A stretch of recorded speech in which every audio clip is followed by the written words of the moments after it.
Yeah, I want everyone out there to kind of hear your story, because we deal with, I mean, everybody from the first time investor to I got clients that are multi-billionaires that got 15,000 doors, and we deal with everything in between. And so it's good to hear, your story, the grassroots, how you got started, what your goals are for the next 5 years. And so that's really what, the spotlight is going to be on you tonight. Yeah. Well, I started off when I was 17 with my first house. Okay. And it actually, it was down the street from where I lived at. And literally, man, I just went down there and kicked the door in. I knew the guy had died, and the house was just sitting vacant for years, and it was abandoned. And I said, I went down there and I just started working on the house. Didn't even have paperwork for it, Wow. So as I fixed on the house or whatever, I said, maybe you ought to try to see if you can get this house some type of way. I was young. I was just doing something, Yeah.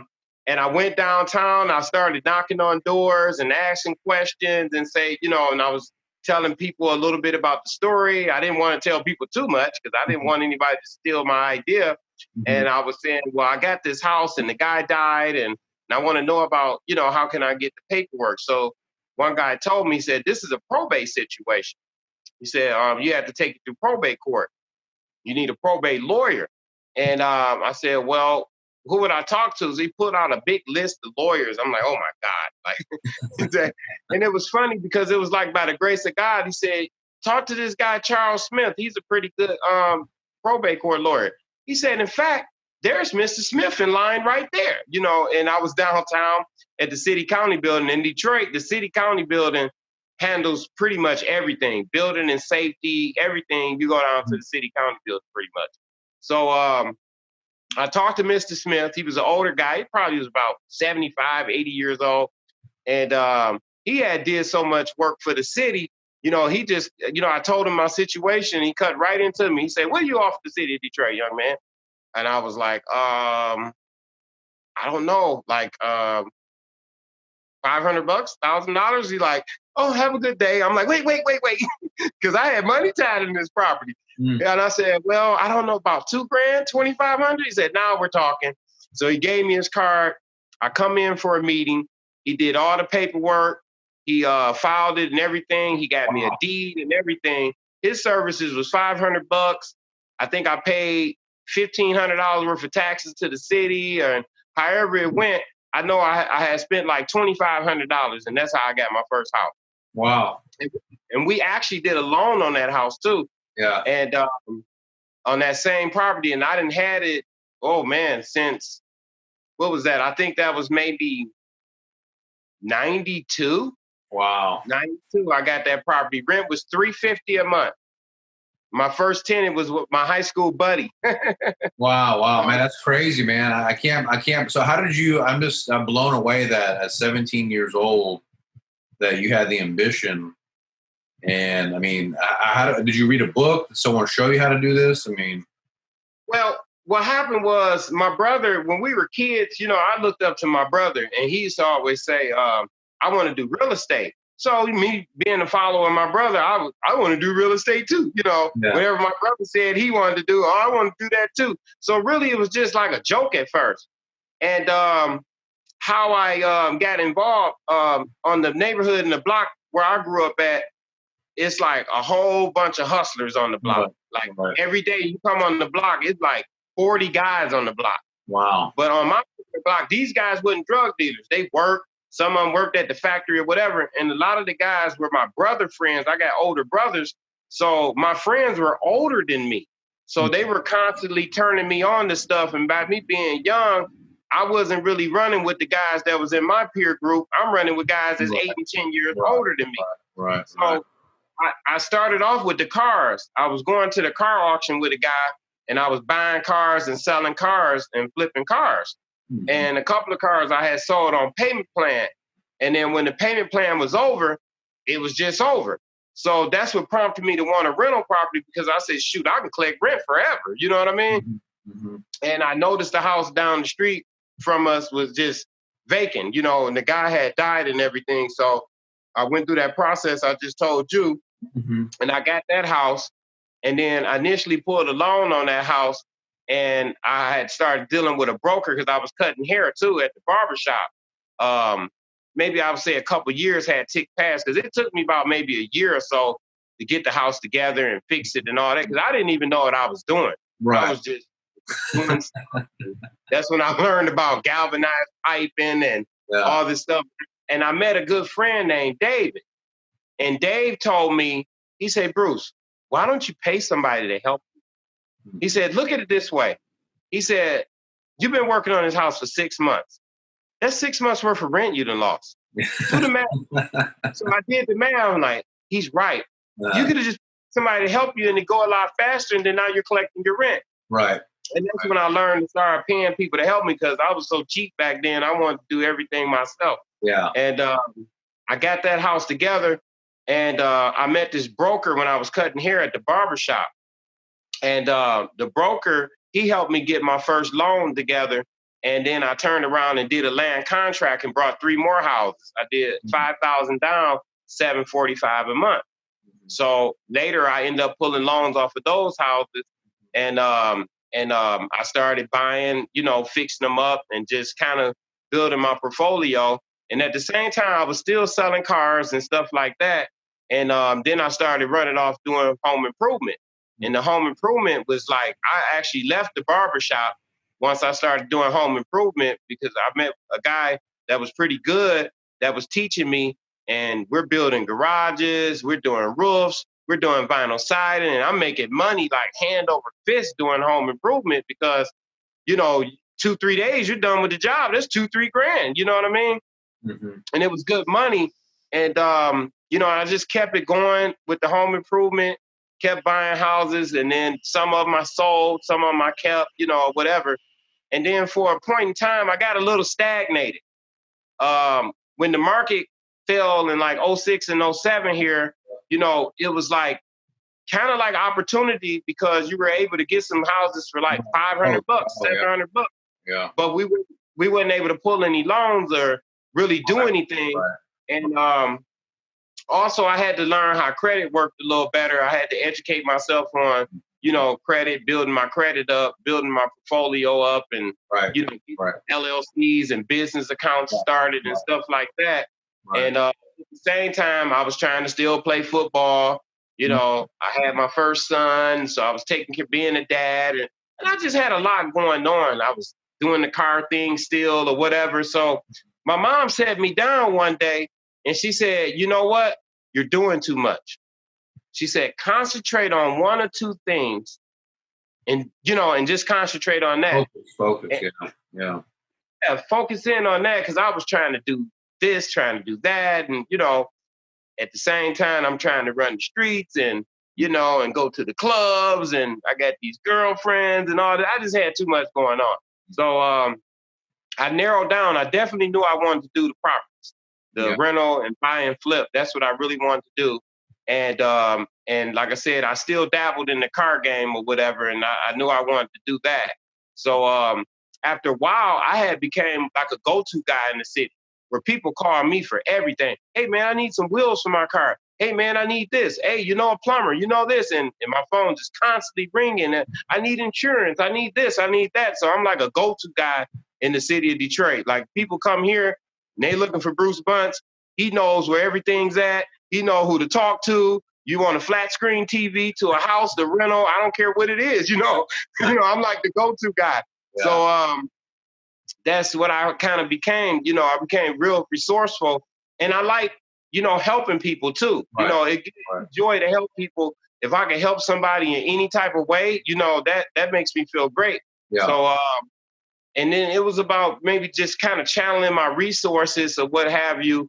And then, like I said, later on, I met different people, and I met some crooks too. I met some crooks in the game. I met a guy that took a whole house from me, and he was and he pulled some shady stuff.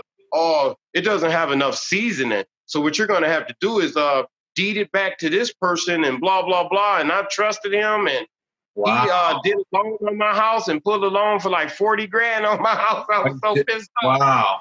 Wow. It's crooks out here in Michigan. I wouldn't doubt that, man. That's crazy, man. That's crazy. Yeah. So for a while, I was skeptical about dealing with people and stuff like that, and I was kind of skeptical of what have you. And then as time permit, I met a couple of people that were good realtors and good mortgage people, but then they were sharks. They were charging me 15 and 17% when they seen that I owned the property free and clear. Oh man, they went to lunch on me and stuff like, oh, he owns the property free and clear. Wow, so, that's crazy. Yeah, I had a lady, actually before when Rob Brown gave me you guys' number, he said, I'm so sick of this, Mr. Bunts. I had a lady, I sold a house for $84,000. She charged 18 grand closing costs. She took 3 grand from and I found my own buyer. Wow. I gave her the deal on a platter. I'm the seller. I had my own buyer with a 700 credit score. All she had to do was process the paperwork. She charged her 3 grand and she took 15 grand from me. And I started not to sign, but the only reason I went and did it because the lady who I was selling the house would have been homeless. And she had put everything in to get in this house. She had already gave her apartment the notice and everything. So I said, I went on and did it, but I was so upset with her. I'm like, and I had brought a lot of deals to her. It was just no loyalty. Like every time we would fall out after a deal because she would overcharge me.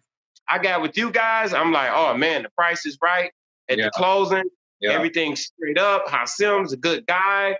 And in Texas, you guys kick that money out. In Michigan, it's like, we're not giving you anything.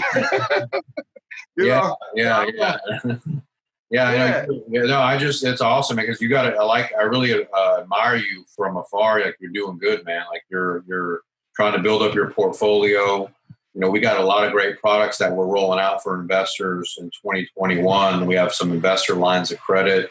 We do. I mean, I think the first loan we did for you was a no doc cash out loan, and I think now you're doing full doc loans now too. And so, and now you're seeing, you're getting, I think the rate you got on your last mortgage was like 3% or 3.1. So, it's really good because that way you can cash flow better. And so, what our goal is to build more products for investors next year. In case you want to do construction, you want to do fix and flip, you want to do multifamily. I don't know. Are you getting involved in any multifamily? Yeah, well, like I had found a building. I think we were discussing it before, and that apartment building I was trying to get. And somebody kind of beat me out for it. COVID had hit and it kind of messed me up. It was a 17 unit, but it is so much property here. It's a lot of dilapidated property. It's the opportunities are great. Now being a landlord in the city of Detroit is tough. I'm not going to front. Like literally, I got to go knock on doors for my money. If you think the people are going to mail your money, it's not going to happen. What about like Section 8 housing though? What about like some type of government program? Section 8 is cool, but they kind of redline the city. Like if somebody wants Section 8 and they say, I want to live in Detroit, the Section 8 people are horrible. They take months and months to approve the house, and we will have a problem with people breaking in the house. And a lot of investors, that's what they find out. They buy property in Detroit. As soon as you put the furnace and hot water tank in, 2 days later, they break in and steal it. And they steal everything out of the house faster than you can fix it. So I basically how I get around that is because me being a native Detroiter, people actually know me. Right. So if I buy a house in the neighborhood, I go knock on the doors to the people that live around there, because most of the time the people that live right around there are the ones that's doing the stealing. And I introduce myself. I'll cut their grass, or give their kids candy money for the ice cream truck. And they say, that guy's not a bad guy. And then they'll look out for you if anything. Oh man, don't go in that guy's house. He's cool. You know what I mean? And, I started like literally in Detroit, we would have to wait to put the furnace and hot water tank in until you get a tenant. Oh, yeah. And drop it in the day before. So that was posing a problem because Section 8 takes so long to approve the house. Right. I would just go with the cash tenant because I've been and got first month, last month, deposit, and I done collected 2-3 months worth of rent before Section 8 even approves the darn thing. Wow. So, it's like, it's a good program, but it takes so long to get started. And the theft thing is what kind of drives people out of business, because while you're waiting on inspections and to get it approved, and these people that do the inspections, I'm telling you, they're butt wipes. Yeah. They have fellas caulking and all types of stuff. I literally had to call in on them and call to their superiors because some people be literally homeless. Like one girl was homeless and they failed the house for caulk. And I'm like, come on, you could have put that up on a recommendation. Oh, we got to make sure the house is safe and blah, blah, blah. She's living in the street. That's crazy. Crazy, yeah. Yeah. So, and I gave them an earful. I talked to their superiors or whatever. And then the next time they came out, they approved the house.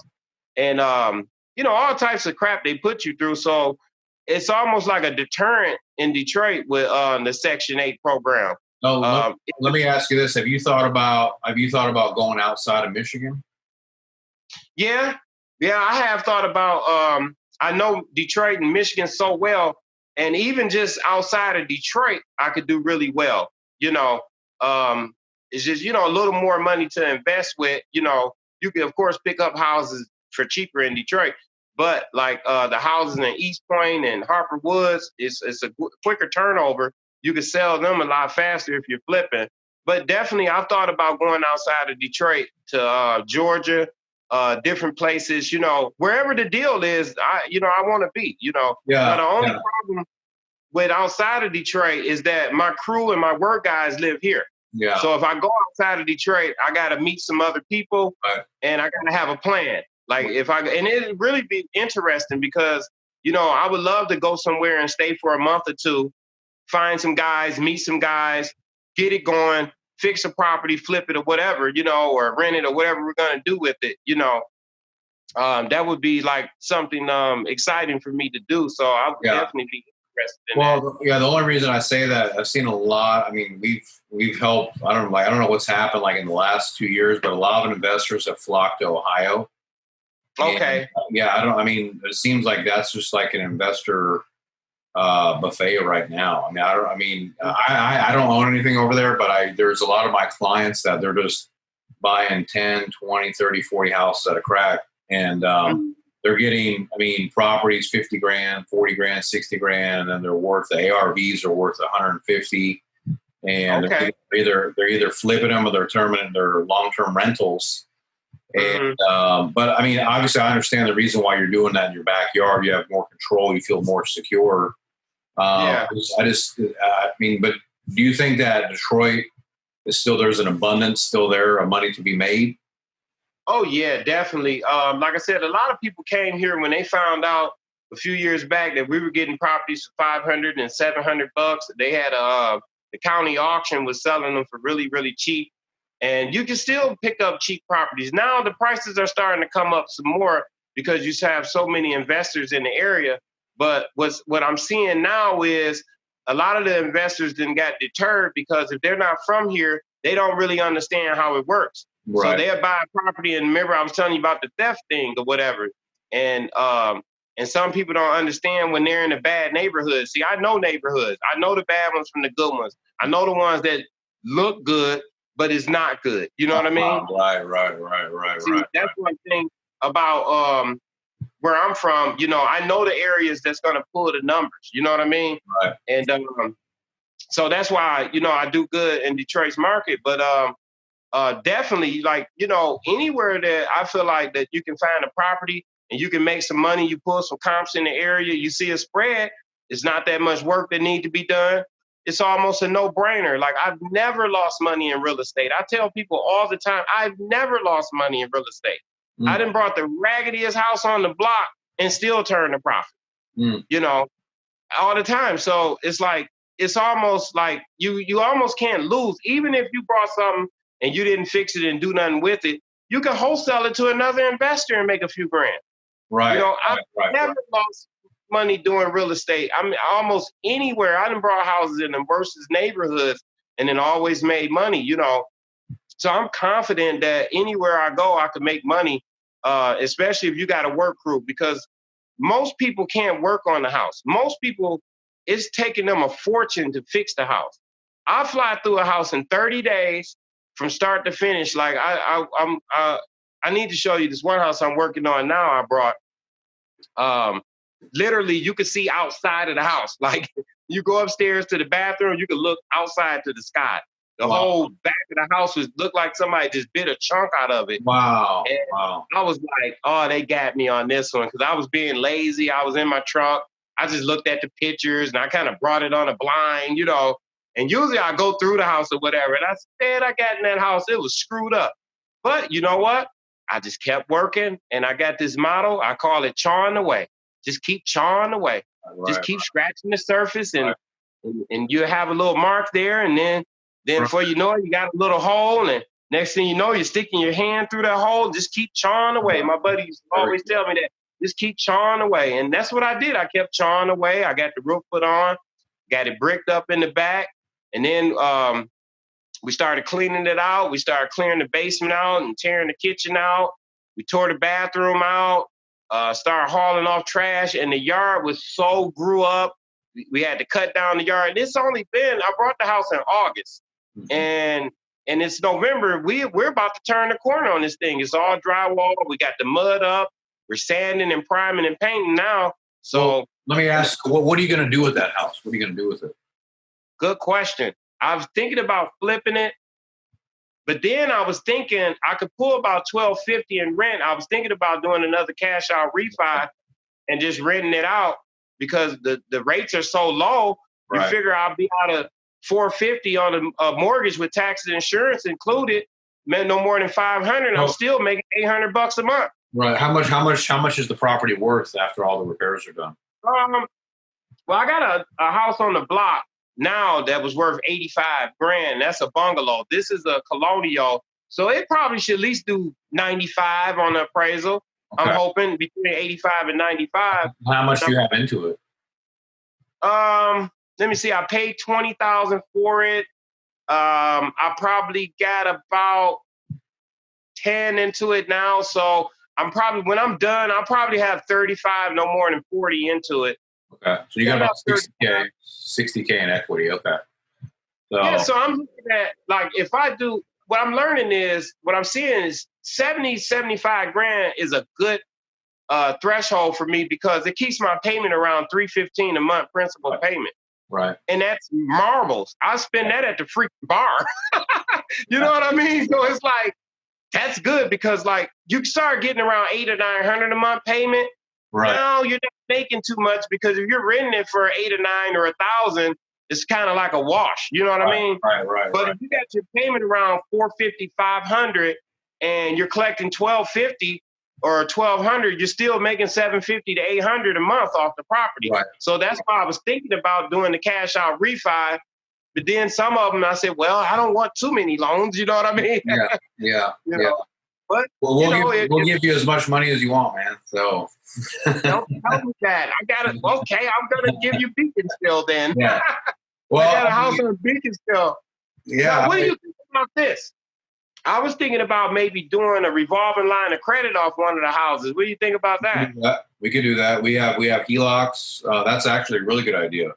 HELOC is a very good idea. That's what I was saying, that we can also give you not only HELOC, we also have a investor line of credit that you can use for fix and flips, building homes. So like for in the future, instead of you paying all this cash, you can do all this stuff. We'll give you a line. They have lines up to $10 million, and it's up to 90% financing. So like in this example, you're out of pocket $35K. I mean, what if you could have done that whole deal again, only be out of pocket $3,500? You know, right? So you see, and so that's the benefit of an investor line of credit, because I mean, again, because like let's say you have one property going, you have $35K tied up, but the theory behind the investor line of credit, what if you had 10 properties with $35K exposed versus just one property?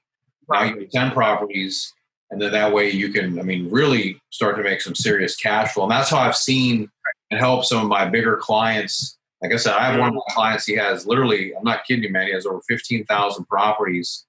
And Wow. I mean, and he's 70 years old now, but amazing to see how he started. I mean, he was from an immigrant from another country, and he built a huge portfolio using an investor line of credit. And I mean, you know, obviously it's how ambitious you are. I mean, you know, you want to have 10 deals running at a time, you know, 20 deals running at a time. And you have to have a very systematic, streamlined team to be able to scale. That's right. That, you know, so that can fix these properties, you know.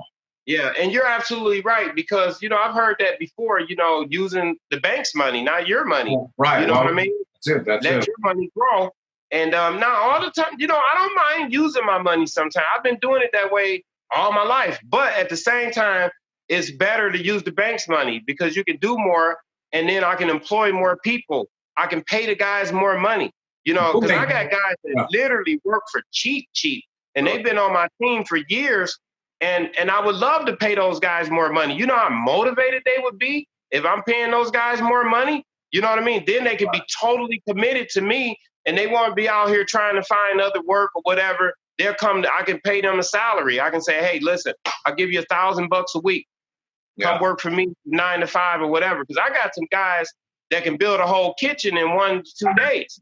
Wow. But, you know, they work good like that. And if I could pay them what they're worth, they would be committed to me more. So I could fly through more properties. So that would be an excellent idea to use investor lines of credit and the home equity line of credit where I'm only paying for what I use. Right. Because sometimes I see go ahead. I'm sorry. No. I was just agreeing with you.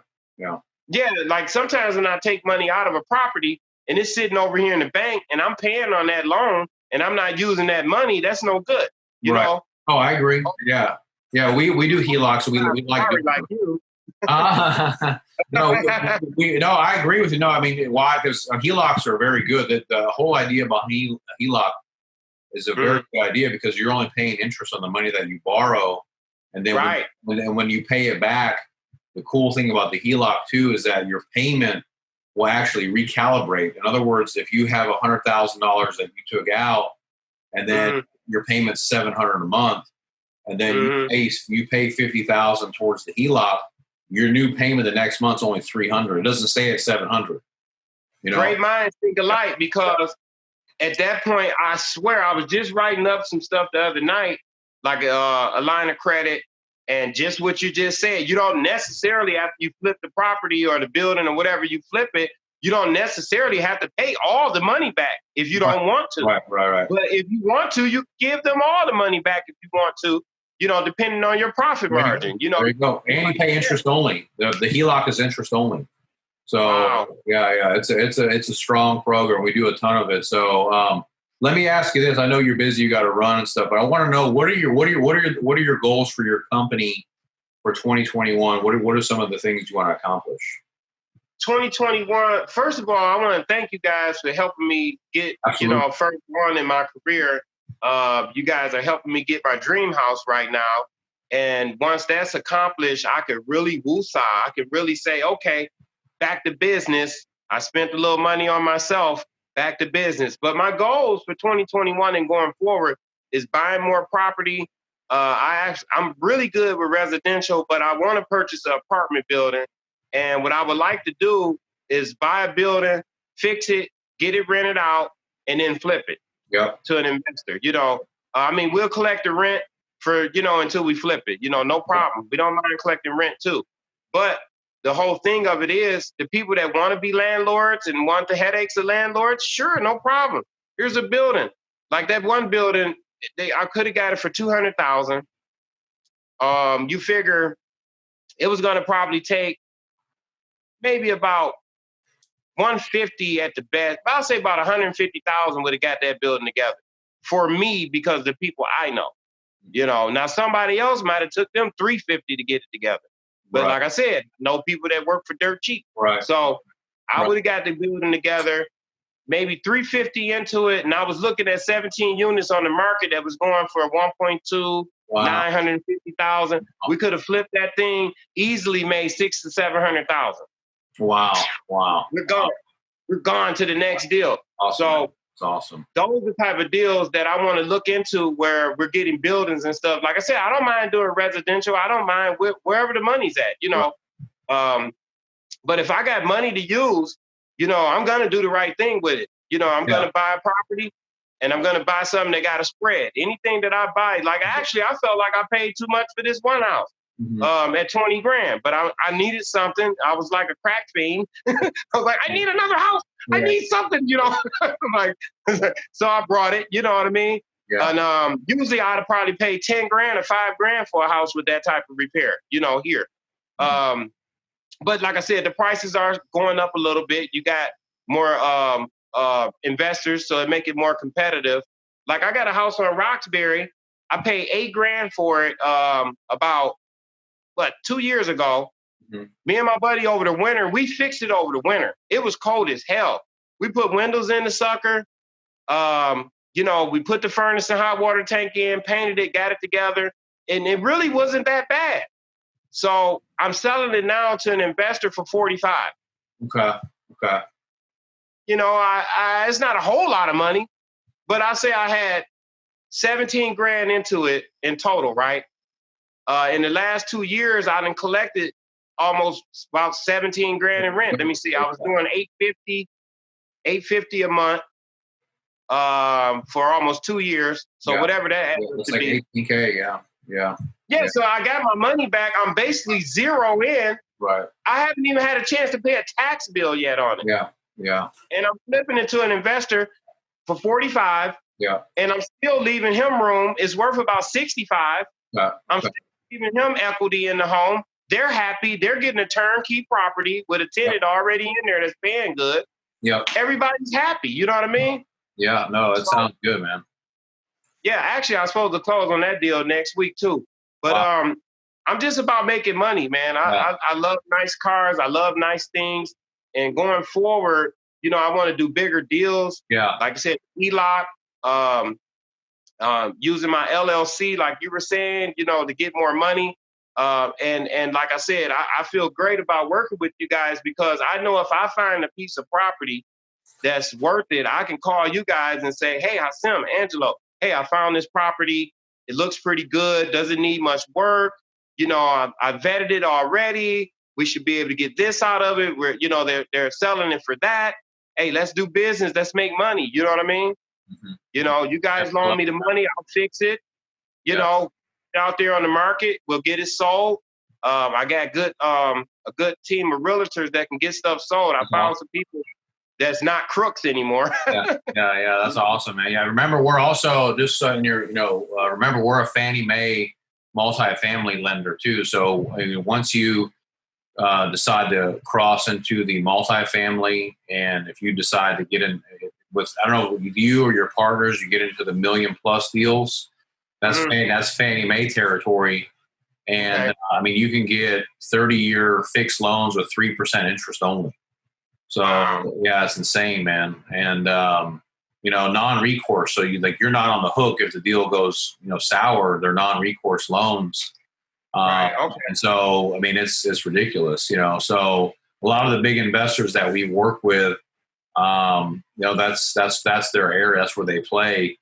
Is they're doing 200 units, 400 units, 600 units, and you know, obviously you have your niche. And I like your niche because you stayed in your circle and done really well with that. I think that's one of the things I see with a lot of investors where they kind of fail is they see all that crap online and they think that's how you're supposed to do it, and they'll buy something abroad sight unseen and then overpay or get ripped off. Yeah. And one of the lessons I got on your story is the reason why you were successful, because you stayed in your circle and you knew exactly everything was going on with your market, your neighborhood, the people, the tradesmen.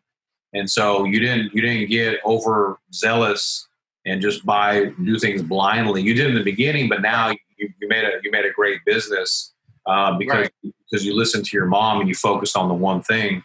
You know, and it's a good story, man. I really, really like it. I want you to do really, really well next year.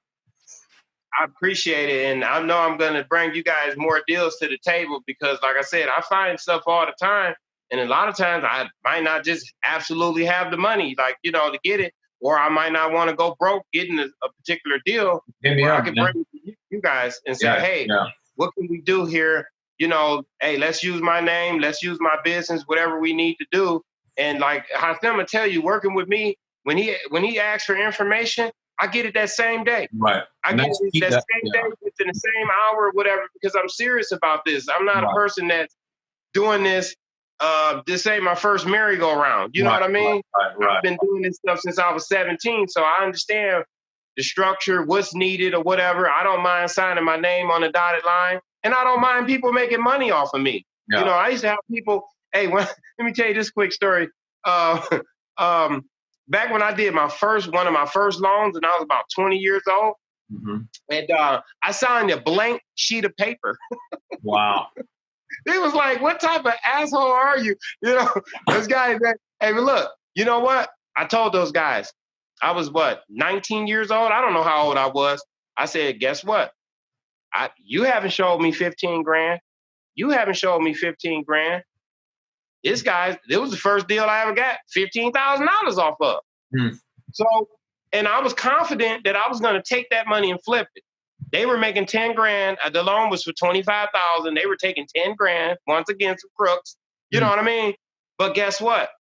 They were giving me opportunity. I was so young, I didn't even have a real credit score. They created me. Right. You know what I mean? And I didn't mind paying them for giving me a chance. Yeah, I didn't mind paying them for giving me a chance. It was, I think, what was the deal? They were Rock Financial back then. They're Quicken Loans now, actually. Quicken, yeah. Yeah, but I think they were Rock Financial back then or whatever. And I did a deal with them. I got the 15 grand. That's what led that deal. Actually, off the house I told you I got through probate court, the same house. Okay. And that turned into the land contract. I brought 3 more houses off land contract. They screwed me again, actually, the broker, because I gave them $5 grand down, and it was $745 a month for the land contract. It was 2 2-family flats in a single house. And then when I met the owner, he said, I just wanted someone to take over the payment. I wasn't even doing the $5 grand down. So the broker ran with the $5 grand. Wow, that's crazy. It was cool though. It was cool because look, I got 5 units, I got 2 2-family flats, and I got a single house. I fixed them up, and I learned. That's when I learned the houses are all raggedy as hell. The taxes were behind on them or whatever. And the guy John Jinks, the guy that was selling these properties, what he was doing, he was selling them on line contract. He had sold them 19 times. Wow. And what he was doing, he would get the money down, the $745 a month, because he knew that's all the properties were going to generate was the $745 a month. And you're just a gopher for him in the city of Detroit. And people were folding on the deal after a year because they wasn't making any money. And I was the first guy that actually took those properties from him. Wow. Yeah. I told the broker, I said, you know what? You got me in this shit. You're going to get me out. So we pulled a loan off all 3 properties. We pulled a loan off of them. And I cashed Mr. Jinks out. And then the property became mine. It was between me and the mortgage company at that part. And it was so funny because me and John Jinks were arguing at closing. One of the properties that he was selling for $9 grand, he wanted to defer the check back to me, and he wanted me to pay him on an amortization schedule because he wanted to keep him some type of residual coming. And it was funny because we're at closing, sliding the $9 grand check back and forth. No, you take it. No, you take it. Wow. It was hilarious. The broker called me out in the hallway. He said, look, take the money. And then I read what he was saying. I said, oh, that's right. It's going to be between me and the mortgage company after this. Yeah. So I went on to sign and took the grant. Me and John Jinks, we had some times though. Yeah. But he was an old guy that had been doing real estate for a while. I'm quite sure he's dead now. But it was interesting though. I learned a lot through those deals and working with different people. So now I know the crooks when I see them. I know the people that's square, and I know the people that's legit. And I could tell the people that's serious about this, like how you are, you're very successful. And like I said, that's all I was missing. You guys were like the missing link for a guy like me, where I got an institution that I can go to and get money from, Right. and put these dreams together.